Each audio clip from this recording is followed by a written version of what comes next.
Channel. నేను మీ మాధురి. ఇక ముగిసిపోయింది. ఈ అధ్యాయానికి ఫుల్ స్టాప్ పడింది. ఇంకా ఇక్కడితో ముగింపు పలికేయడమే అని చెప్పేసి కొన్ని విషయాల్లోనూ, కొన్ని బంధాల్లోనూ, కొన్ని జీవితంలో జరిగేటటువంటి ఇన్సిడెంట్స్కి మనం అనుకుంటాం. కానీ అంతలోనే ఇంకొక కొత్త అధ్యాయం మొదలవుతుంది. కొత్త పరిచయాలు మొదలవుతాయి, కొత్త నమ్మకాలు మొదలవుతాయి, కొత్త చిగురు అనేది వస్తుంది.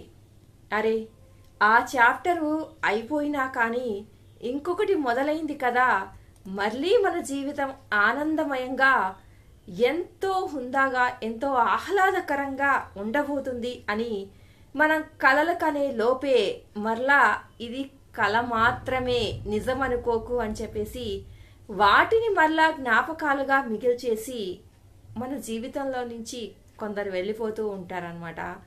మన జీవితంలో నుంచి కొన్ని ఆనందాలు వెళ్ళిపోతూ ఉంటాయన్నమాట. మన జీవితంలో నుంచి ఆ ఆనందభరితమైన క్షణాలు పోయి మరలా ఎప్పుడు ఉండేటటువంటి ఆందోళనలు మొదలవుతాయి అన్నమాట. కానీ ఒకసారి ఆలోచించండి, జీవన ప్రయాణం అంటే ఇదేనే కదా. ఎప్పుడూ కూడా మనకి నచ్చినట్టుగా, మనం మెచ్చినట్టుగా ఉండడం కాదు కదా.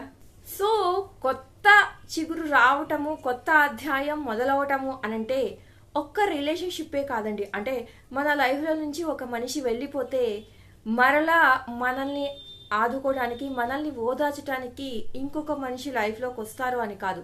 కష్టాలనే తీసుకోవచ్చు. మన లైఫ్ కష్టాల కడల నుంచి బయటకు వచ్చి ఆనందంగా బతుకుతున్నాం. మంచి జాబ్ వచ్చింది, మంచి శాలరీ వచ్చింది, హ్యాపీగా మనకు కావాల్సినవన్నీ కొనుక్కొని లగ్జరీ లైఫ్ బతుకుతున్నాము.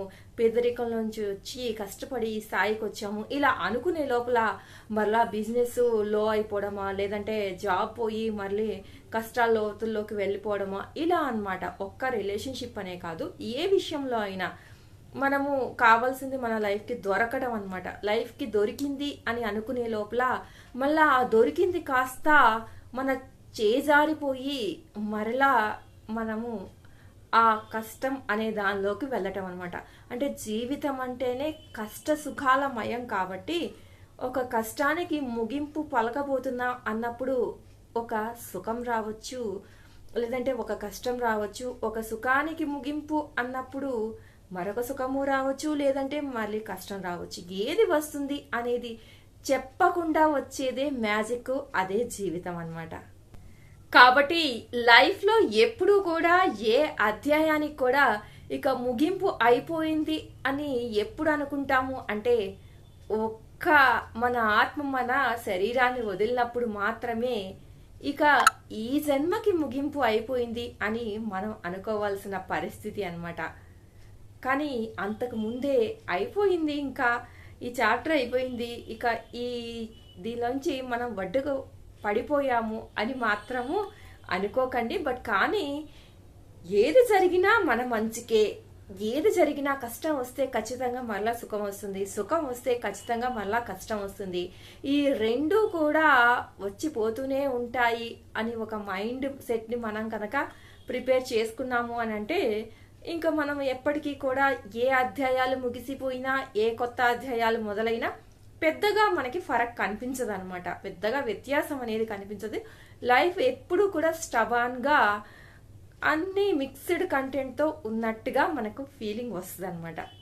ఇదండి ఈరోజు వీడియో కనుక నచ్చితే లైక్ చేయడం మర్చిపోద్దు. మరిన్ని ఇలాంటి వీడియోస్ కోసం వెంటనే ఛానల్ సబ్స్క్రైబ్ చేసుకొని పక్కనే ఉన్న బెల్ ఐకాన్ని ప్రెస్ చేయండి. అప్పుడే నేను పెట్టే డైలీ నోటిఫికేషన్స్ మీ దాకా వచ్చేస్తాయి.